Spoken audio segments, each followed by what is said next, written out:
For more videos like this for Discrete 1, you can check out Sarai's studies. Link is in the description box below.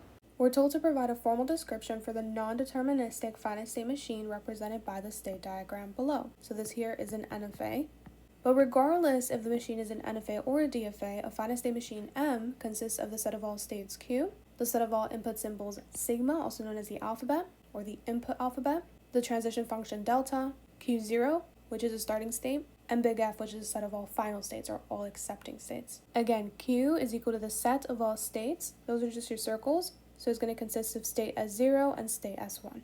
Your alphabet sigma is a set of all input symbols. If you look at your state diagram, the only symbols that are being inputted into the machine, that are being read by the machine, are 0 and 1. So the set is going to contain the symbols 0 and 1. Q0 is our starting state. The state diagram has an arrow pointing to the starting state, so our starting state is state S0. Big F is a set of final states. The state diagram has our final states or accepting states as double circled states. This is the only double circled state, so the set of all final states is going to contain the state S1. And finally, our transition function, which we can represent using a transition table, also known as a state table. We start with a column. We put all of our states from Q, so S0, S1. Your starting state S0, so you put an arrow, just like you put an arrow in the state diagram to say that state S0 is a starting state. And your final state S1, so you put a star next to state S1.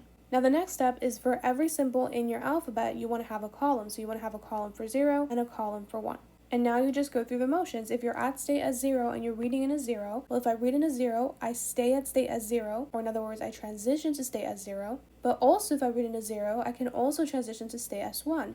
So the set of states that we can transition to at the state given this input is state S0 and state S1. Remember that we're doing this because this is an NFA. If it was a DFA, you wouldn't transition to a set of states, you would transition to exactly one state, either S0 or S1. But remember that for an NFA, you're allowed to transition to exactly one state, 0 states, or more than one state. Moving on, if we're at state S0 and I read in a 1, we'll notice that there's no transitions for 1 at this state. I don't see any arrows for 1. So therefore, the set of next states I can transition to when reading in a 1 at this state is empty. It's just the empty set because there aren't any states that I can transition to when I'm here and I'm reading in a 1. There's no arrow pointing to another state or the same state. And we know we can denote the empty set using the phi symbol. Now, if we're at state S1 and I'm reading in a 0, well, similarly, there's no transition for 0, there's no arrow for 0, so the set of next states I transition to is empty. And finally, if I'm at state S1 and I'm reading in a 1, well, if I read in a 1, I stay at state S1,